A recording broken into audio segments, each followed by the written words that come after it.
Thank you guys all for attending. This is the second session of the 2022 Mercy Care Connections Conference, and we're ready to get started. Hey everybody, I'm Matthew Kelly from the Housing Department here at Mercy Care. So I'm just going to go ahead and quickly read through both Pat and Missy's bios here. Pat Deegan is the founder of Pat Deegan and Associates for over 30 years. Pat has been a thought leader and disruptive innovator in the field of behavioral health recovery. Pat founded a company run by and for people in recovery. The mission of that company is to safeguard human dignity by bringing individual voice and choice to the center of the clinical care team. Toward this end, she developed Pat Deegan's recovery approach that includes the award-winning Common Ground software, medication empowerment, the online recovery library, the Common Ground Academy for peers and practitioners, and the hearing distressing voices simulation. So essentially, Pat doesn't not work ever. She's working all the time. Since 2009, Pat has worked as a consultant helping to develop and evolve the On-Track New York model for coordinated specialty care teams for young folks experiencing early psychosis. And Pat is an activist in the disability rights movement and has lived her own journey of recovery after being diagnosed with schizophrenia as a teenager. She has held a number of academic appointments, has numerous publications, and has carried a message of hope for recovery to audiences around the world. She's received her doctorate in clinical psychology from Duquesne University. So welcome. And Missy, as PDA's Director of Content and Program Development, Missy has the opportunity to work with customers all around the world, providing coaching, technical assistance, and support. And she works with the team to develop content and training materials used to support everyone using Pat Deegan's recovery approach.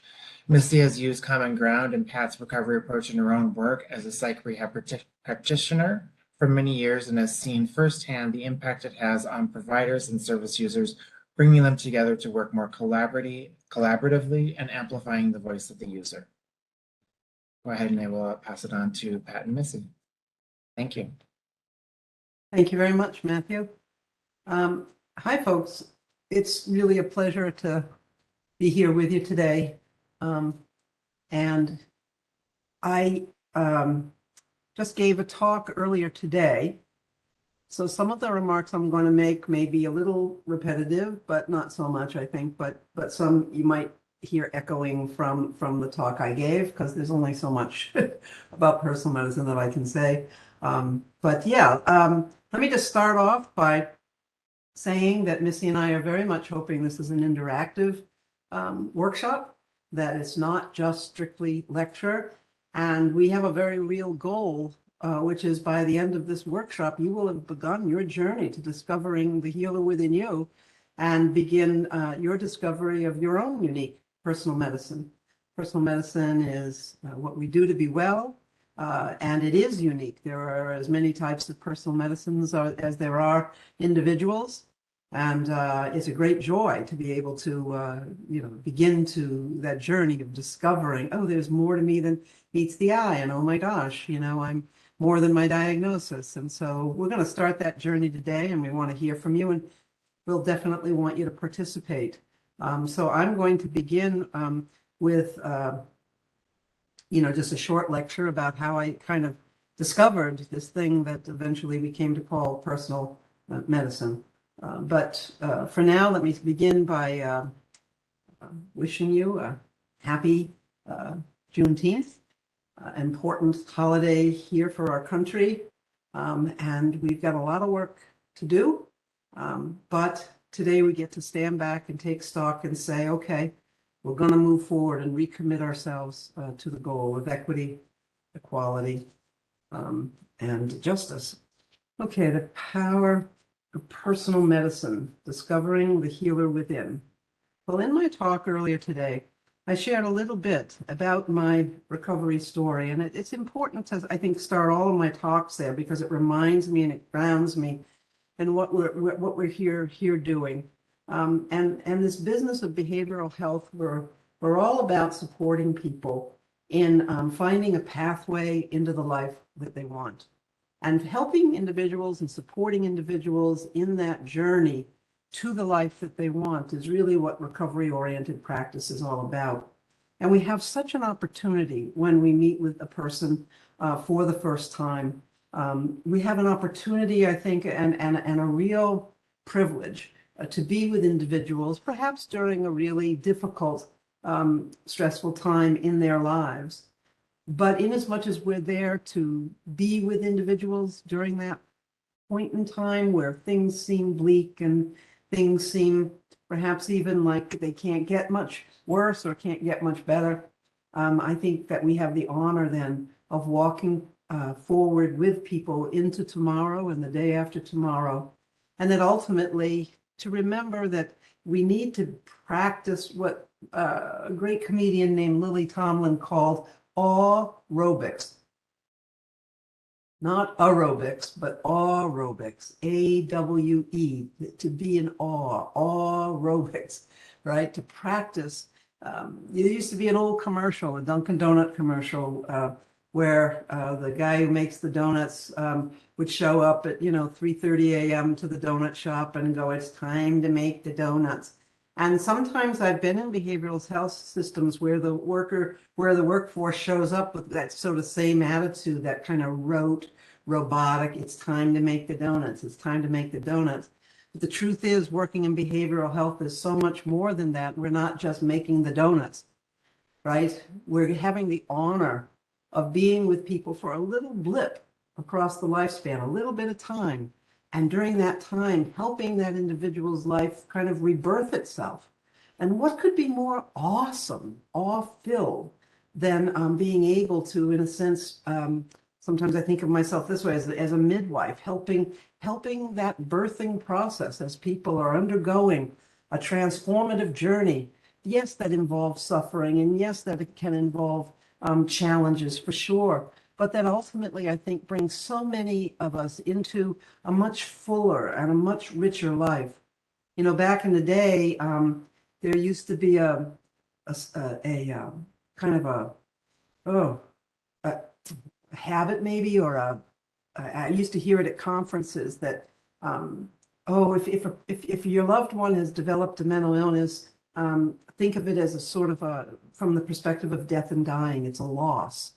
And I really don't believe that. I think that if we have a loved one or we ourselves have been diagnosed with a mental illness, we indeed might never be able to go back to who we used to be, right?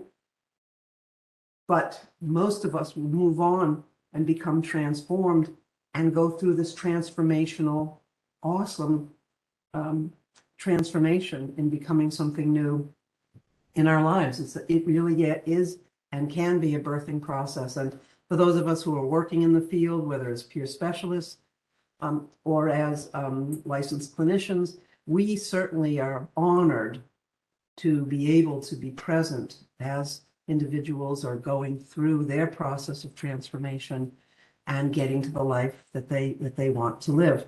And that the fundamental insight that personal medicine is based on is the notion that the person that we're working with is not the problem. I'm going to say that again. The person that we're supporting, the person with a diagnosis, is not the problem. They are part of the solution. That turns the system in a sense on its head. Okay? The person we're working with is not broken. And I, as a clinician, I, as a peer supporter, I am not a fixer. Rather, my fundamental task is to meet the individual I'm supporting. Right? My fundamental task is to meet the person that I'm supporting on the common ground of our shared humanity, right? Because that's where the healing begins. And to say, I'm here, I'm with you, and I'm willing to walk into tomorrow with you. And we have things we can do together that will support you in getting the life you want, okay? And there are things you can also do for yourself that can also help you achieve the life that you want, and that it is possible. There is hope. There's no guarantee that things will turn out exactly as any of us think they might. Life has a way of throwing tricks our way sometimes, and unexpected twists and turns. But that there is a tomorrow and that we can walk into it together is powerfully hopeful. Now, this message of hope was absolutely missing when I came into services at 17 years old, diagnosed right from day one with schizophrenia. I was told I could never be well. I was told I'd be sick for the rest of my life. I was told that people with schizophrenia never get well, and that the best I could do was to take high-dose medications and to avoid stress. But as I said in my keynote address, no one had said to me, and I had to discover on my own, that stress, that boredom is profoundly stressful. Boredom is profoundly stressful, having nothing to do, having nowhere to go, having each and every day be an endless stream of, sitting and doing nothing and going to a program and coming home and sitting and doing nothing. That's profoundly stressful. As human beings, we want to feel connected to our communities. We want to feel connected to other people. And also, we need a sense of purpose, a sense of meaning, a sense of something to do with my day that matters, that I'm not a robot, and that I'm not just going through the motions of making the donuts, but that in fact, I matter, and you matter. And discovering that is really what personal medicine is all about. And so I think one of the most powerful things we can do just from day one, when we're supporting individuals or thinking about our own recovery, is to ask, what do I already know how to do that helps? What do I already know how to do that helps, right? And when we ask people this question, it's very, very helpful in structuring our relationship in a new way, in structuring our relationship so that there are two people in the room and that both have something to contribute in terms of how to move forward into the life we want. It was interesting. There was a research study some time ago.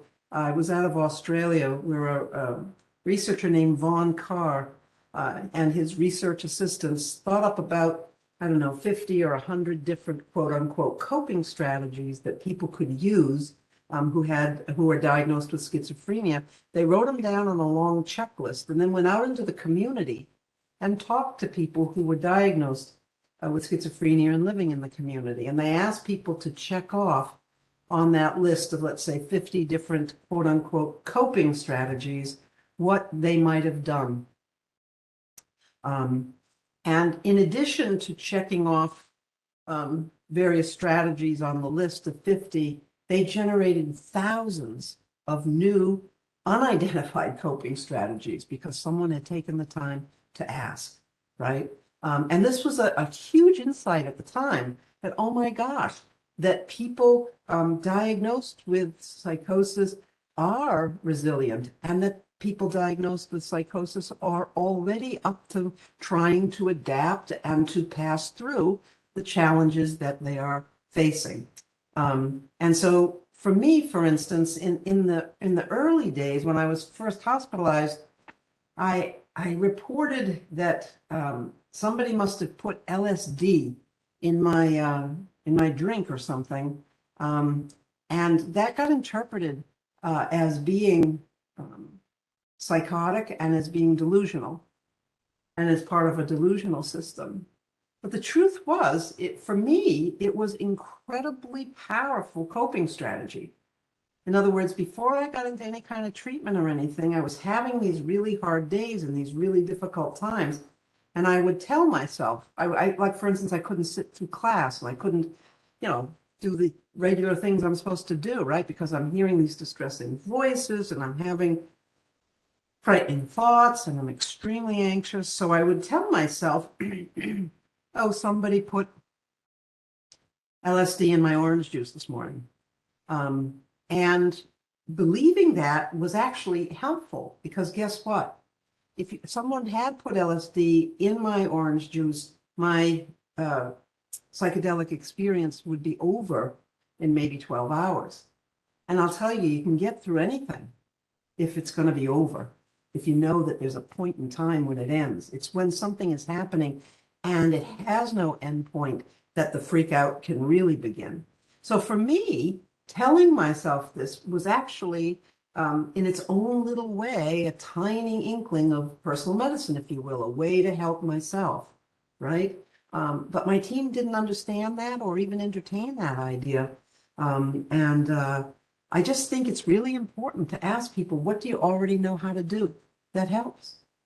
So for instance, sometimes when people are shouting back at their voices, that's seen as, quote, crazy, but not really. And for some people, it helps to discharge the anger and the anxiety through shouting back at the voices. So it's adaptive. It's an attempt to manage, to be in charge of, to make meaning of what's going on for a person, right? So the good news is that eventually my recovery journey began. And the turning point for that beginning, one of the most important turning points for that beginning, was the fact that I began to use a Sony Walkman to listen to tunes, to playlists of music that I really liked. And what I began to realize is that helped me focus less on what my voices were saying and more on more relaxing kind of good music. And this was a huge discovery that there was something I could do that would change my experience of these distressing voices. No one had ever told me this. All I ever heard was take medicine, take medicine, take medicine. Okay, no one ever said, play your Sony Walkman, right? And I talked about that at the keynote today. But in any case, it was a very, very powerful moment when I learned that there were things to do. And then interesting and quite naturally, having made this first discovery, it was like the earth moved under my feet. I couldn't believe it. And so then I started slowly but surely finding other strategies. Like one was, I remember I used to have these these beliefs that were very fixed and very difficult and made my life really difficult. And so I would be, I figured something out, which was that when I was in a checkout line, let's say in a grocery store, and they have those magazines that have like 7-headed baby born to 94-year-old woman, you know, these kind of outlandish space things and, you know, that really can fire up my imagination, right? Instead of attending to those, instead of focusing and buying that magazine and reading that stuff that would get me all inflamed and get me going and get my delusions moved, you know, I just kind of practice putting on blinders, not literal ones, but just looking ahead and not reading the the headlines on those wild magazines, right? And what I found was, oh, this actually helps. I'm not getting my imagination all inflamed. I'm just kind of focusing on getting out of the store and getting through the checkout. And, you know, it sounds like a little thing, but this is huge. It's huge to realize there's something I can do that makes a difference in what I'm experiencing. So if you are a service provider on this workshop today, think about it for a minute. Where in your care pathway, where in your service delivery system do we explicitly say to people and ask folks, what do you already know how to do that helps?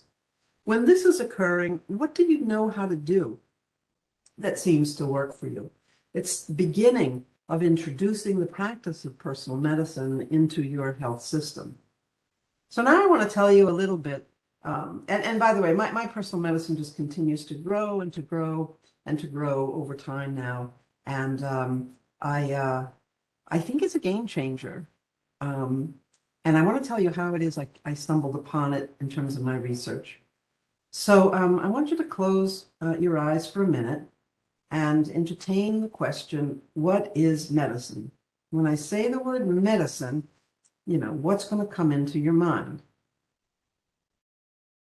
Of course, if you're like most people, this image of pills comes into our mind. Pills and medicine, at least in our culture, are practically interchangeable words. So I say medicine, I say pill, we think of them as basically the same thing. Well, way back at the beginning of 2000, I was invited to do a research project of my choosing through the University of Kansas. My good friend Charlie Rapp at the School of Social Welfare said, "What would you like to research, Pat? And what would you like to focus on?" And I said, "I really want to focus on psychiatric medications in the recovery process." Because I said, we're never going to make progress in transforming the mental health system toward a recovery orientation unless psychiatry and psychiatric care providers can be a part of that change, part of that progress. So I want to talk to people who are living their lives in recovery after a diagnosis of a serious mental illness, and I want to ask them about their experience using medication in their recovery and how it's going. So that was the basic idea, and I set up a qualitative study, and I recruited 30 people from around the great state of Kansas, and ended up going to Kansas, I think it was 19 times, flying out to Kansas that year, which is a lot. And I got a rental car, and I got to go to all these really interesting places in Kansas and talk to these rather extraordinary people who had a lot to teach me. And so I did my first few interviews with people, and of course I tape recorded and would analyze the data, what they were saying later. And I'm scratching my head because I'd asked them to tell me about their experience with psychiatric meds, and they'd talk to me for 10 minutes out of 60. They talked to me for 10 minutes about the pills that they had used. And then the whole rest of the 50 minutes, what are they talking about? They're talking about all of these other things that are going on in their life. They're telling me about their kids, and they're telling me about their new job at the nursing home, and they're telling me about, and they're going on and on. And I didn't know what to make of it at first. I felt like, oh gosh, we're really getting off topic here, because I was expecting to hear about meds. I was expecting to hear about medication. So in other words, people spent a little bit of time talking about pills in their lives and spent a lot of time talking about all this other stuff. And then I go to Wichita, Kansas, outside of Wichita in a very rural farming area, and I meet somebody we'll call Joe. And Joe was a really interesting guy. Joe was a person who had been diagnosed at a young age with bipolar disorder. And Joe spent many years in and out of hospitals, and Joe was now living on his own farm outside of Wichita, as I said. And he and I were sitting at the kitchen table doing the interview. And he said something that was really amazing to me. He said to me, Pat, I think there's a lot of other things that's medication that's maybe not considered medication. There's things that you can do that does change what your body does, and it may not be medicine. I still think one of the best mood stabilizers there is in life, maybe not for everyone, but for me, is math. Whoa, I was blown away. I was blown away. Joe is telling me that for him, math is a mood stabilizer. For me, math, I think, would have me having a nervous breakdown. But for Joe, I said, what do you mean by this, Joe? What do you mean math is a mood stabilizer? Tell me more.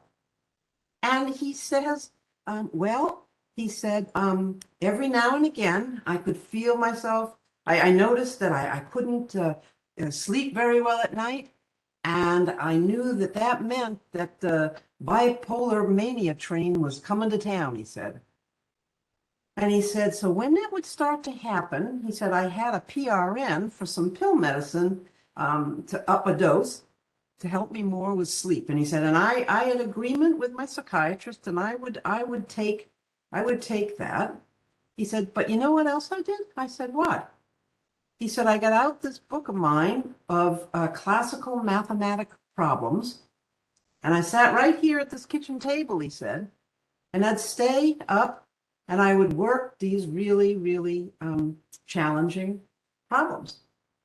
And he said, and what began to happen, he said, is when I would complete a problem, he said, first of all, he said it helped tire me out and get me ready for bed. He said, which was good. He said, but more than anything, what it did, it reminded me, he said, it reminded me that I'm smart. It reminded me that I'm in charge. It reminded me that bipolar disorder doesn't have to run my life. It reminded me that I can do these problems, that I have a good mind, and that I'm in charge, not mania. I'm in charge. Wow. So then the next key question I asked Joe, I said, Joe, did you ever tell your therapist this? Did you ever tell your therapist this? And he said, nope. And I said, did she ever ask you? He said, nope.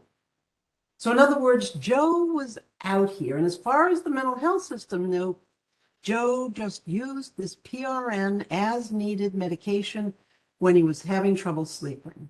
Okay. But because the system was not strengths-based, the system was not asking Joe, the providers were not asking Joe, you know, what do you already know how to do that helps? What do you know how to do that helps? Right? So, math. Math was a mood stabilizer, and Joe was using it. So, even though he did use mood stabilizing pill medicine in his recovery, he knows that doing these complex mathematical problems also really, really helped, right? And that boost in self-confidence that I can do this, I'm in charge, I have a good mind, the manic depressive train doesn't have to take me out of town, all came from within Joe, right? And it was a story he had really never told anybody before. In other words, Joe was using pill medicine, yes, but he was also using what I've come to call personal medicine. What Joe had discovered, what's interesting about this strategy of using meds as a mood stabilizer, is that he discovered it himself. No one prescribed doing mathematical problems for Joe. Joe stumbled upon it. Joe knew. How did Joe know? How did he know? A doctor, a nurse, a case manager didn't tell Joe to do these things. Well, he knows because Joe has a natural self-writing capacity. There is what I like to call a healer, not just within Joe, but within each and every one of us. A healer within, a trusted instinct, a gut feeling, a little voice from within, prompting us, urging us to just try doing a math problem to get through what might have become a full-blown manic episode for Joe. Okay, how powerful is that? And so the lesson here is that we are resilient, right? So what is this resilience stuff? Well, resilience, I think, technically means that a recognition that as human beings, we have a natural self-writing capacity. We don't just like suffer from mental illness. If there's one phrase I really won't use, it's suffering of the mentally ill or suffering of mental illness. I do not like it because there is so much more that we have to do than suffer, okay? We don't just suffer. What we're doing is that we are not just passively suffering, we're actively trying to adapt, to cope with, to manage, to master, to move through, to transform what we're experiencing in order to get to the life we want to live, right? So there's a kind of internal resilience. And so over the years, I have come to think of resilience as the hull of a ship. I personally really love the design of the hull. That's the bottom part of those Viking ships. Some of you might have watched Vikings or be history buffs and know about the shape of a beautiful Viking ship. They're rather extraordinary. And And so think of the bottom of the ship, the hull, right? And along comes a wave, and the ship tips, and then it self-rights. And along comes another wave, the ship tips, and then it rights, okay? And some of that has to do with good steering, yeah, that's a skill, okay? But it's also in the very way that the hull is designed. It's meant to do that. So think of it metaphorically in a way. Here we are going along, think of ourselves as that Viking ship, right? Me, you, and oh, here comes the wave of adolescence. And I can guarantee you every one of us in this room today tipped. And then eventually we self-righted, right? And here comes the wave of marriage and dating and courtship. Woo! When we tip and we write, and then we tip again, and then we write, right? So this natural self-healing, self-writing capacity. And for me, the mental health system too frequently behaves as if our resilience terminates or comes to an end at diagnosis, right? The truth is that those of us who've been diagnosed with a mental illness have answers. We don't always have to look to other people, to the professionals, to the doctor. We don't always have to look to others for the answers to our lives. There is also within us a healer within. There is a natural self-writing capacity, right? And personal medicine raises up that profound insight, okay, and celebrates it. Personal medicine raises up the idea that there are many things that can change our biochemistry. Sure, an antidepressant, an antipsychotic, a mood stabilizer. These things change our biochemistry without a doubt, you know? But guess what else changes our biochemistry? The kind of love you see here between a daughter and her dad, that changes biochemistry. Love changes our biochemistry. Belonging and feeling needed and contributing to the world around us changes our biochemistry. Exercise has been found to have a larger effect size and be a more powerful antidepressant, okay, than SSRIs, than Prozac. For real. Work is a powerful, powerful form of personal medicine, right? Working at my job at the pizza shop gives me a reason to get out of bed in the morning and make it there on time so that I can get my paycheck and make sure I make the best pizza on the planet, right? This is beautiful stuff. These things matter too. Many things can change our biochemistry. Laughter, as we often have been known to say, is the best medicine. Laughter changes our biochemistry. So there are many things that we can do, not just take a pill for every ill. There are other ways that we can create wellness in our lives as well.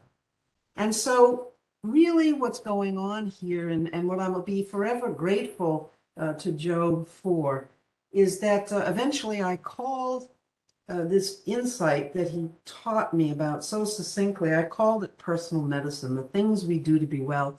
And what it did is introduce to me a whole new understanding of why people spent 10 minutes talking about pills in their recovery and the other 50 minutes telling me about all the other things they did in their recovery, right? That they did, the things that you do. They were telling me about their personal medicine, and I hadn't realized it until Joe helped me understand, right? Medicine can be what we do. And as I began to fully understand this deeper idea here that Joe had given me, I began to understand that medicine is really far more ancient than modern medicine, than the modern profession of medicine. That personal medicine harkens back to an older cultural understanding of medicine that was practiced at the level of faith traditions and tribes around the planet for eons. when suffering and sickness was the stuff of interpersonal care long before there were pills. So to me, personal medicine is really about reclaiming the word medicine for ourselves, okay, and returning it to the roots of what this word has meant to people and cultures for millennia, right? Now, some people say to me, "Oh, Pat, it's such a good metaphor, personal medicine." And it's like, no, no, no, it's not a metaphor. I really mean it. Personal medicine, the things I do can change my biochemistry. So, as I talked about in the keynote, this is Simon.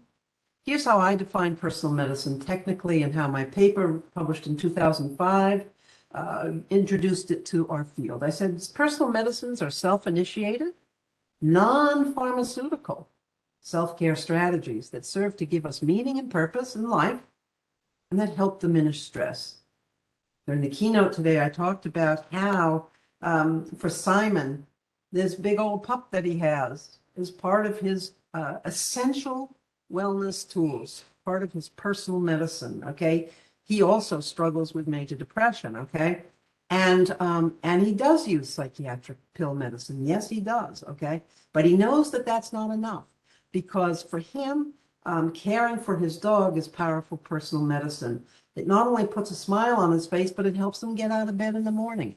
And then when he does get up and take his pup out for a walk, he's greeting other people in his community, you know, along the stoops as he walks along, and it connects him to his neighbors and helps him feel part of the community and break the isolation that so often goes with depression.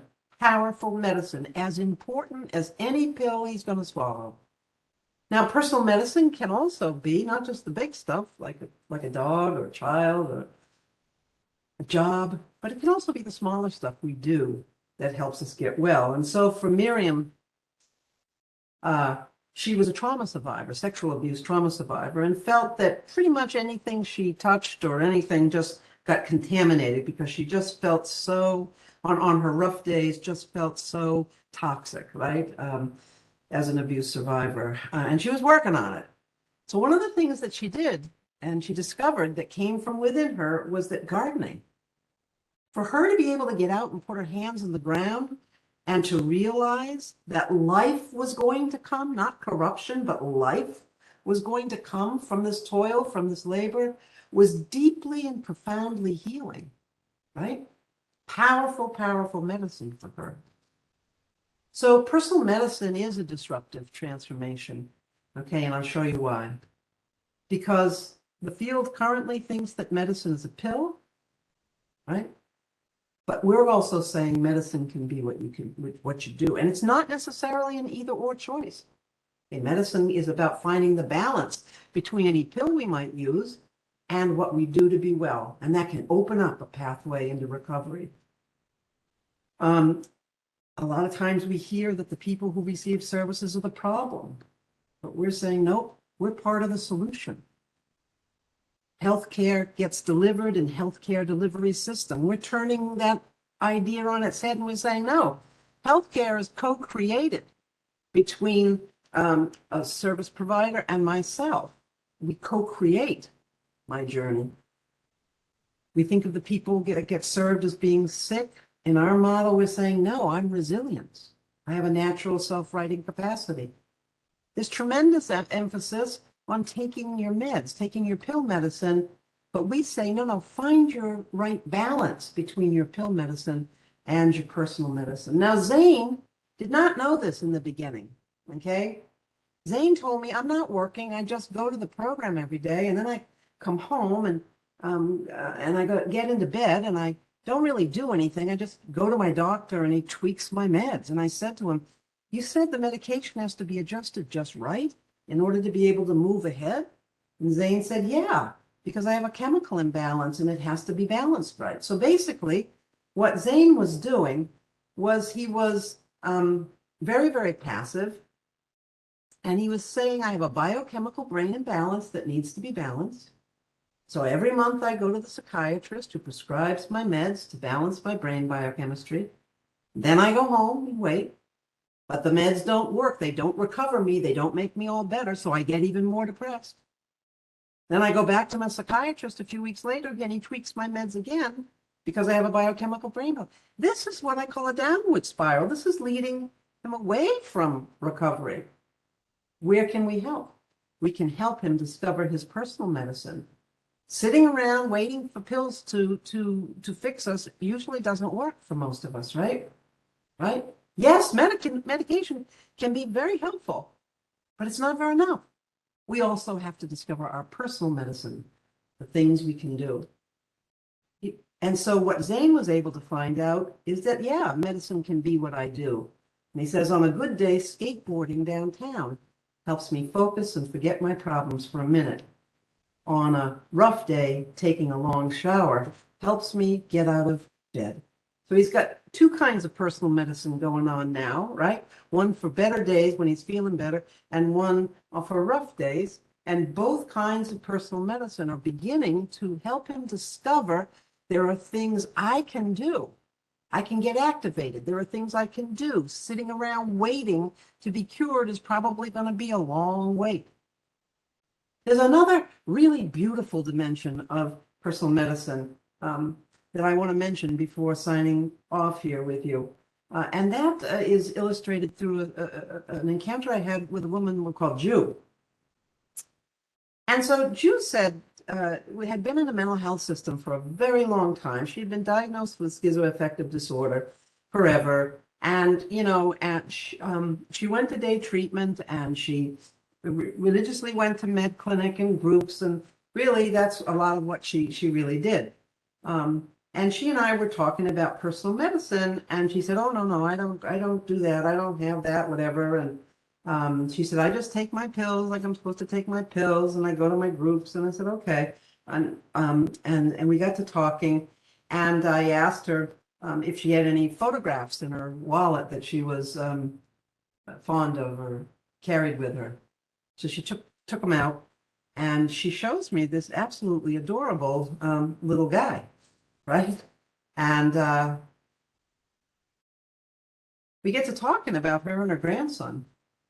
And she says, well, taking care of my grandson makes me happy, and it helps my daughter go to work so she doesn't have to pay for daycare.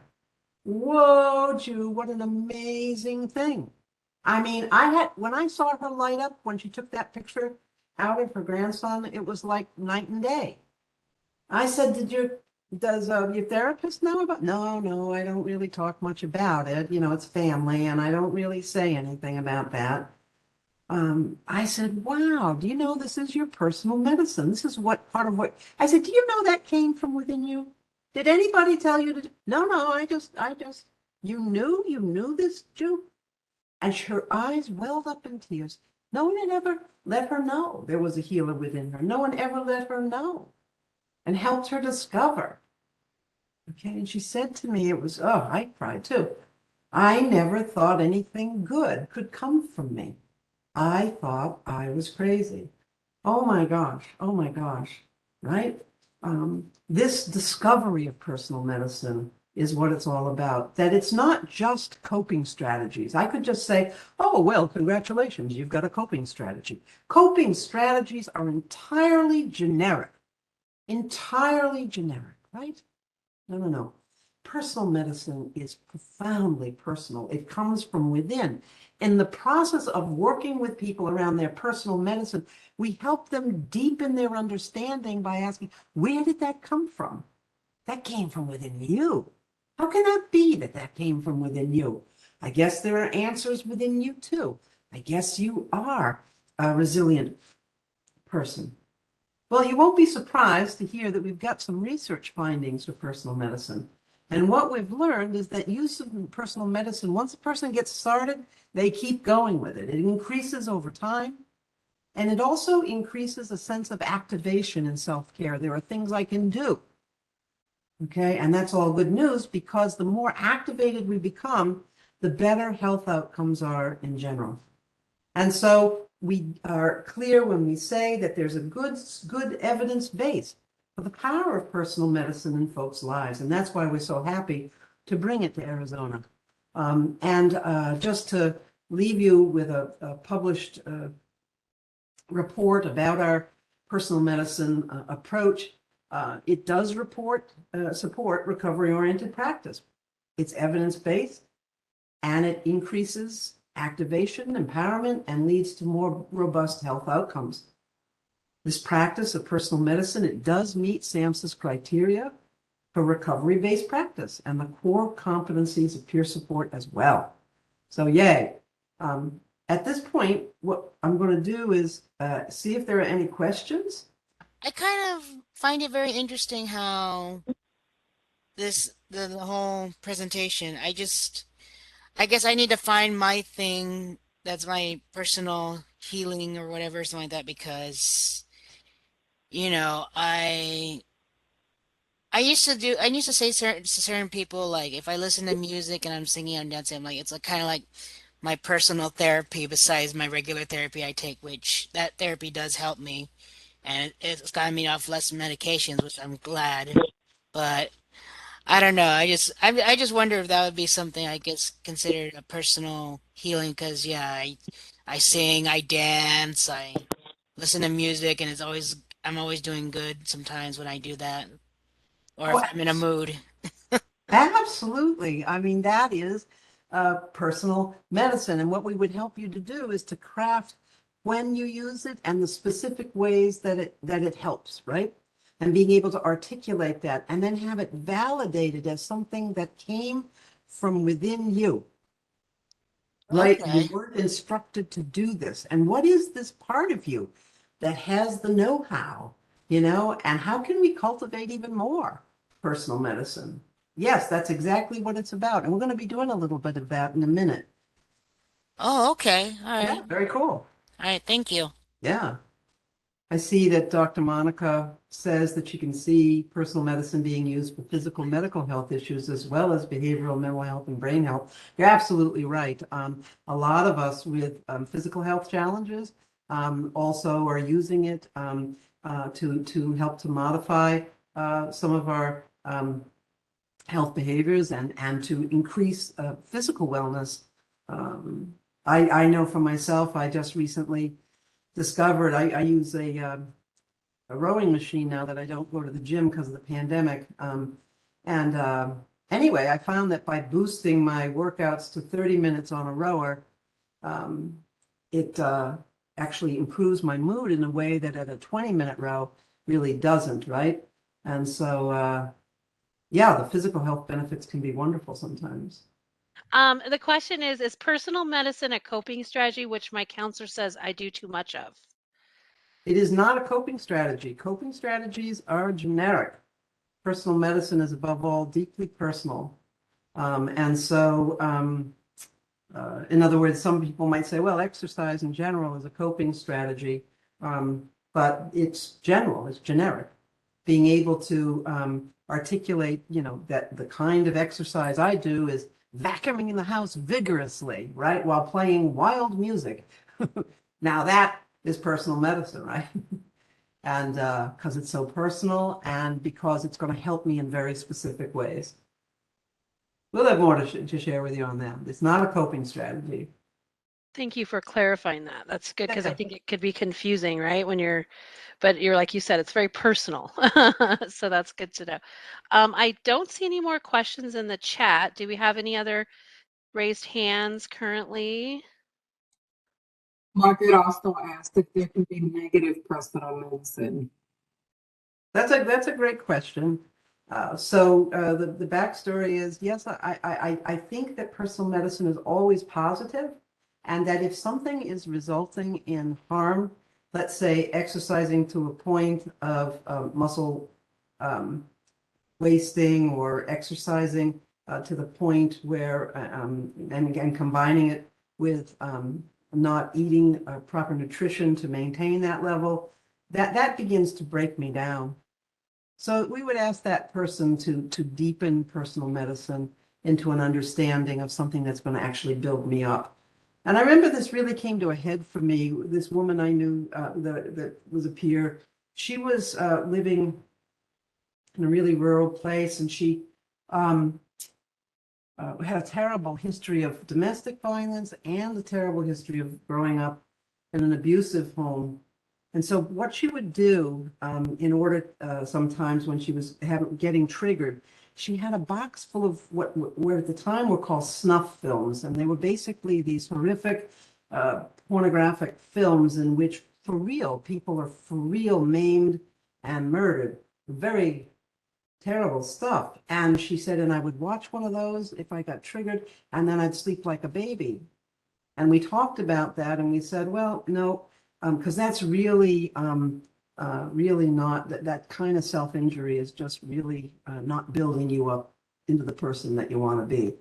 And so we came to an agreement on that. But we do work with people around how to, another simple one is smoking cigarettes isn't personal medicine. That's something I take. It's not what I do. Stepping away from a crowded group when I need a break and stepping outside in the, to get some fresh air, that could be, but not the lighting up the cigarette part of it. So we have, yeah, we can address some of these as we move forward here. Good questions, guys. It looks like we have one more maybe comment/question. I've heard from many of my members that they don't like their doctors because all they want to do is prescribe medicine. No one ever talks about personal medicine. Yeah. And so we do important work with psychiatric care providers, doctors and nurses, to help them understand the power of personal medicine and that it's about balancing both. Some doctors want to say, oh, well, personal medicine goes with psychosocial, and here we talk about only the pills. But the truth is, we've got to find the balance between the both. So for instance, if my personal medicine is going out every day and walking my dog, let's say I'm Simon, going out and walking my dog, and I'm given so much medication that I can't wake up in the morning and walk, to be able to walk my dog, then what's happening is psychiatric meds are working against my recovery instead of supporting it. And that's out of whack, that's out of balance. So a psychiatrist needs to be versed in personal medicine to understand that both are critically important, what I do and what I take. Okay? That is that is awesome. One last question from Dorothy, and then do we want to move on to the next piece? Can you hear me? Yes. So I'm a rehabilitation specialist, and a while back, it might have been before COVID, the Mercy Care had a grant funding that allowed clients to go to the gym and have a personal fitness instructor. And a lot of the clients that participated in that, they actually improved in their mental health because of the going to the gym was a personal medicine.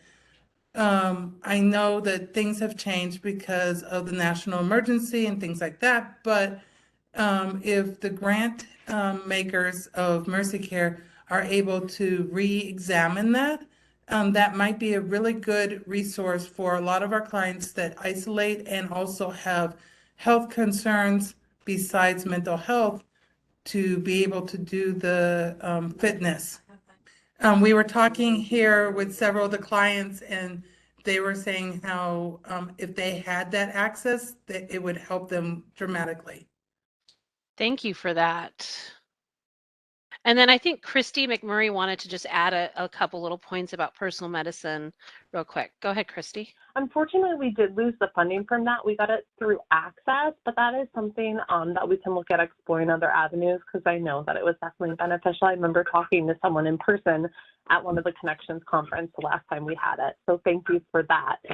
And then as far as personal medicine, for those of you that weren't able to join the keynote, I do want to let you know that this is something that we're going to be implementing system-wide. We're doing a whole training. There's going to be 300 staff in the system that work at the health homes that are going to be certified personal medicine coaches. So something I'm wicked excited about to bring back my Massachusetts language.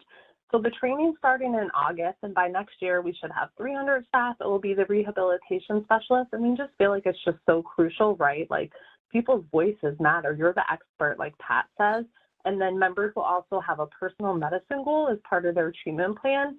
So to go back to what Pat said, right, when it's like time to make the donuts, that's sort of what the treatment planning process here has become. And it's not okay, right? Like It's not a check the box. Like, this is your treatment plan. It's your service plan. So we're going to be incorporating it in there as well. So super, super excited. We're kicking it off, and this is one of the foundational sessions. So thank you to Pat and her team. Thank you, Christy. Okay, back to Pat and Missy. Thank you so much for answering all the questions. And so I want to just start with a really brief video because I think this is a really powerful way. So Pat just shared a whole lot of information. It is always so powerful to hear the stories of the people that helped her really learn about and discover personal medicine and research and all of that. But in that, we know that's a lot of information. So we, Pat here has developed this short little video that I really want to share because I think it's really powerful and it really kind of culminates everything that she said into this short little animated video. So I'm going to start that, and then we're going to just dive into a tool that you all can use to kind of take what you're learning here and discover your own personal medicine and how to do that. The power of personal medicine. Many of us use meds to support us in living a great life. The most important thing to know is that meds can be helpful, but they're not magical. It's best not to lie back and to wait for the meds to cure us. That's not how they work. We have an important part to play in our healing, too. So imagine I have a broken leg. I go to the hospital, and the doctor sets the broken bone and puts a cast on my leg. In a few months, I return to the doctor. The cast is removed, and my leg is better. Now ask, did the doctor heal my broken leg? Well, when you think about it carefully, the answer is no. The doctor did not heal my leg. In order for the healing to occur, my doctor and I had to work together to create the optimal conditions under which my leg could heal. Of course, the doctor set the bone and created a cast to hold the bone in place. But that was not enough. I had to actively participate in the healing too. I had to be careful not to get the cast wet, and I had to learn to use crutches so as to not put too much weight on the mending bone. Well, just like a cast can't heal a broken leg, psychiatric meds can't do all the work of getting us through our mental health challenges. Meds can help us achieve our goals, but we also have to get actively involved. Ask yourself, what do I do to feel better, and how does it help me? You might discover gardening takes my mind off my troubles and helps me connect to nature. So the next time troubles are wearing you down, you might say, oh yeah, now would be a good time to spend some time in my garden. Did you notice that no one had to tell you to do this? That wisdom came from within you. We don't always have to look outside of ourselves for the answers. Let's do another. Ask yourself, what do I do to feel better? And how does it help me? You might discover that fishing calms you down when you're stressed, or that playing guitar helps you express your feelings when you're too nervous to talk, or that reading spiritual books brings you peace and helps you feel less anxious. All of these are examples of personal medicine. Personal medicine comes from the wisdom within us.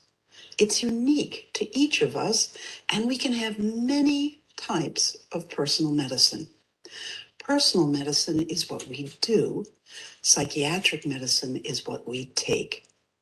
Using psychiatric meds and personal medicine together is a pathway through mental health challenges into the life we want for ourselves. And that's the real magic. And so I love that just really short clip that kind of brings it all together. And it's something that we can all just kind of think of. What is something that I do that helps me?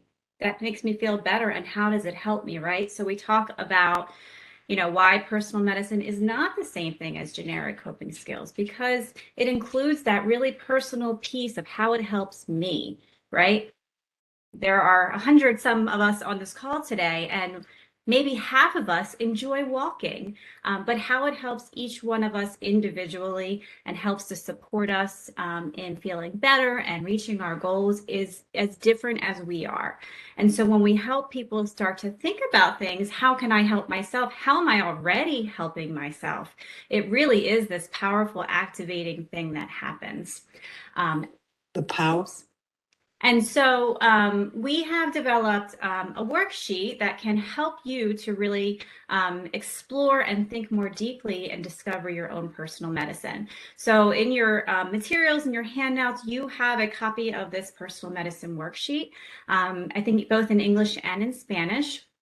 And it's also form fillable. So, if you're, you don't have to print it out. If you have a computer, you can just type into the boxes. And it's a really powerful thing. So I just want to really quickly go over the worksheet with the hopes that you all will take some time. I'm not sure that we'll have time at the end of this call today, but moving forward, spend some time reflecting on some of these questions to help you really look deep within yourselves and find some really powerful personal medicine. So the worksheet's really simple. It starts out with an explanation, right? So if you leave here today and you're like, I want to review, what it is that personal medicine is, we've got some examples on there for you, and really help you to identify personal medicine that is powerful as possible. And then the worksheet actually has what we call, there are 3 cards on it. So you'll see on the worksheet that there's actually like a little line you can cut out. If you print it out and you do your personal medicine on paper, you can cut it out and you can carry it with you.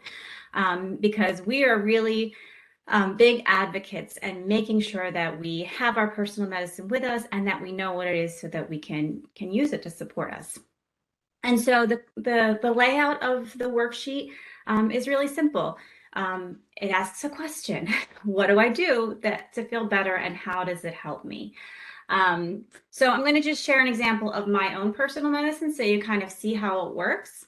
And so for me, walking my dog after work helps me to unwind from a busy day, and it helps me to clear my head, right? So that's my personal medicine.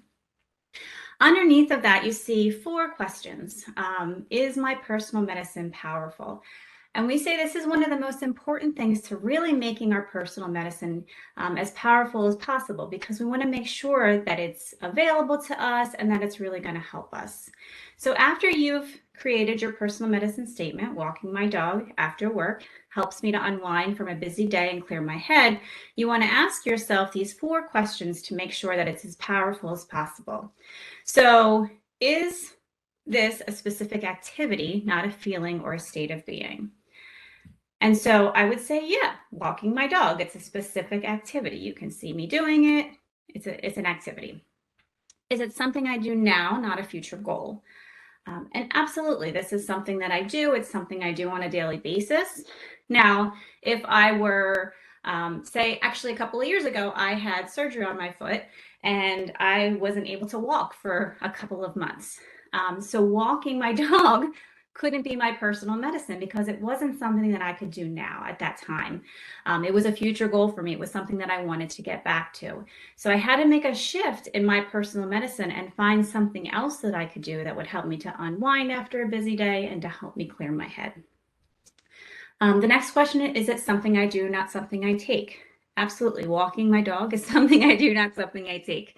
So things like smoking a cigarette, like Pat said, drinking a glass of wine at the end of the night, using lavender oil, smelling lavender oil to help me get some sleep. Those are all things that I'm taking in. And so we want to make sure that our personal medicine are things that we're doing, not that we're taking in. So personal medicine comes from within us. And then that final question of, does it say how it helps me? And this personal medicine absolutely says how it helps me. Now, if I had just said walking my dog after work, which is what a lot of people do at first, right? That really doesn't meet personal medicine, the power of personal medicine, because it's missing that one important thing in saying how it helps me. And that is really one of the most powerful things that takes us beyond those generic coping skills, right? Lots of people can walk their dog after work. How it helps us all is very different. And making sure that we're aware of that, how it helps me piece is such a powerful part of the process, because when I'm feeling a certain way, I want to be able to draw upon my personal medicine to help me feel better. So having in that helps me to unwind from a busy day and clear my head. And it answers yes to all 4 of these questions, means that my personal medicine is powerful and that I'm ready to use it. So on the back of the card, you'll see there's a little fold there. So people sometimes like to fold them and carry them with them.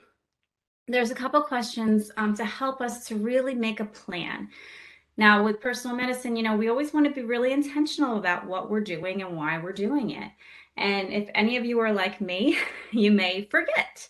When I'm feeling overwhelmed or stressed out or really anxious, I sometimes have a hard time remembering what my personal medicine is that helps me to manage those feelings. So when I can make a plan or have a picture of it or have some reminder, it helps me. So this back part of the worksheet helps us to make a plan for using it. And this next question I think is really important. So what challenge will this personal medicine help me with, right? Walking my dog, what does this help me with? We already know it helps me to unwind from my busy day and clear my head. But if I think about it a little bit more deeply, yes, it helps me with my anxiety, it helps me feel better, but it also helps me manage my blood pressure. So again, several years ago, I was struggling with high blood pressure and my doctor wanted me to take medication and I did not want to take medication for it. And so we worked together to come up with a plan for me to increase my exercise so that I could get my heart healthier.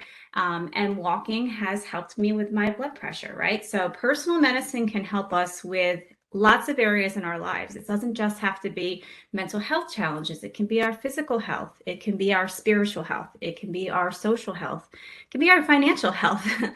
So personal medicine can help us in so many areas. So this question helps us to think not about just maybe what mental health challenge or experience I may be having, but what other areas can it help me with in my life? And then when will I use my personal medicine? So again, making that plan, sometimes having I need to do it this amount of time or this often can really help us to use it. So after work each day and whenever I'm feeling extra stress or anxiety. If I'm sitting at work and I'm starting to feel more stress or anxiety, I need to say, hey, I got to go take a break, take a walk. It's going to help me feel better. And 99.9% of the time, it always does. And then the final question is who I'll share it with, right? We don't, we absolutely can keep our personal medicine to ourselves, but there's so much power in other people being able to hear what I'm doing to help myself, right? So, hey, I want my doctor to know so she knows I'm getting exercise. And I want my husband to know because he'll remind me when I'm not using it. And I'll ask him to remind me, hey, if you see that I'm not using my personal medicine, can you remind me to do it? And it really just helps to reinforce and make sure that I'm using my personal medicine and that it's powerful to me. So that's a real quick example of how one of my personal medicines. There are 2 more cards on the worksheet. Some people like to stop at 1. Some people like to do all 3 of them. And it's completely up to you. You do not have to, it's not about filling out a worksheet. It's about helping you think through what it is that your personal medicine is and making a plan for really making it a part of your life and to support you in any challenge that you have. So I'm just going to quickly show you the other 2 cards and explain them a little bit. All of the information is the same except for that leading question. So this one is, what do I do that gives my life meaning and purpose, and how does it help? Then this one's a little bit harder, right? So Pat talked about personal medicine being the big things that we do in life that give our lives meaning and purpose. As well as those smaller things, right? So sometimes it's, even if it's just taking a shower in the morning, helps me wake up and get ready for my day, versus taking care of my dogs. Gives me meaning and purpose. It helps me feel needed. It helps me feel accomplished. And so really kind of thinking through, what do I do that gives my life meaning and purpose? And if you don't know, that's okay. You can skip this question. You can come back to it later. It's a great question to have, conversation to have with somebody that is a supporter of yours or can help you in thinking through some of these things. Same thing though, once you come up with that personal medicine, going through and making sure it's as powerful as possible, and then making that plan for using it. And then the last question is, what is something I enjoy doing on a daily basis, and how does it help me? And so it's really important to also know that you can have, some people have the same personal medicine for a couple of different questions, and that's totally fine, right? It's not about, as I said, filling out the worksheet, coming up with 3. These are just questions that are going to help you get started in thinking through what your personal medicine is, and making a plan for using it. So if you want to just think about that video and that simple question, what do I do that makes me feel better and how does it help? Great. If you want to use 1 or 2 or all 3 of the questions on the worksheet, great. Personal medicine is about you. Nobody can tell you what your personal medicine is. Nobody can prescribe your personal medicine to you. It's all about you. It's all about looking within yourself and recognizing that we all have a healer within. We all are doing things to get us through the day and to get us through whatever challenges we're experiencing. The more that we can recognize those challenges and find things that help us through them, it's just going to start to snowball and help us to feel more confident, and help us really take those big next steps, and really getting and keeping the life that we want. So that's the worksheet. Does anybody have any questions about the worksheet? Because I know it's a lot of information, but we're trying to just provide you with an opportunity, some really quick and easy questions that you can think about for discovering your own personal medicine.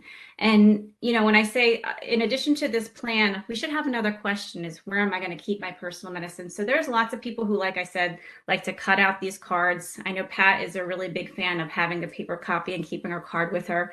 I have my cards sitting here on my desk so that I can take a look at it and remind myself, because like I said, I forget sometimes when I'm feeling overwhelmed what my personal medicine is and that I need to use it. And some people like taking a picture on their phone, and having it so if it's walking your dog, maybe it's a picture of me walking my dog or just a picture of my dog. So when I pick up my phone, I can remember to use it. I have another colleague who uses an app, and it has reminders for her every morning to go for a walk. And she uses that app as her reminder. So being real creative, once you've discovered your personal medicine, in making that plan for how you're going to use it. Because the more that you can start to use it and start to really see if there's a difference, right? Is this really helping me? Maybe there's something I can do to make it even better. Personal medicine is always changing with us as we change and we grow. And so making sure that our personal medicine constantly is as powerful as possible is a really important part of the process. Thank you so much, Missy. There's a couple things in the chat I want to bring to light with that. So someone had just said a little bit earlier, you've shown me that singing or planning to go to the grocery store or dyeing my hair or purchasing the dye are some things that I do that are personal medicine. So, I think that, like you had said, Pat, earlier, and Missy too, some of those smaller things that we do, we don't even realize that we're contributing to our own personal health, right? By doing these small things. So wonderful. And then let's see here. How can we get the slides? I know that we didn't share the slides. Are you guys okay with us sending those out in a PDF form or something like that? Yeah, I think that would be fine. Okay. We can. One thing you didn't mention, Missy, is the worksheet is form fillable, which means during telehealth visits, you can also do them via phone, or they fill out right on the computer too. Yeah, definitely. And they are in the chat. If the links are there, we will also share the screen with the QR code to all the different events. So thank you so much, Missy. That was wonderful. Loved how you detailed out how to use that. One thing, let's see here. One thing to note too, I think earlier when we had talked about going to the gym or things in regards to our health. People can connect to peer runs, and a lot of the peer runs have ceramic classes and gym memberships that are free for those that participate in their programming, and art classes, and different types of ways that we can connect to those services that maybe individuals might not have the ability to purchase that. So that's something to always think about. And then don't forget to follow us on social media. Feel free to like and share. And we will be posting these sessions. They have been recorded, so we'll let everyone know when those sessions are posted so you can have access to this information later. And that's it. Thank you, everyone. Thank you all.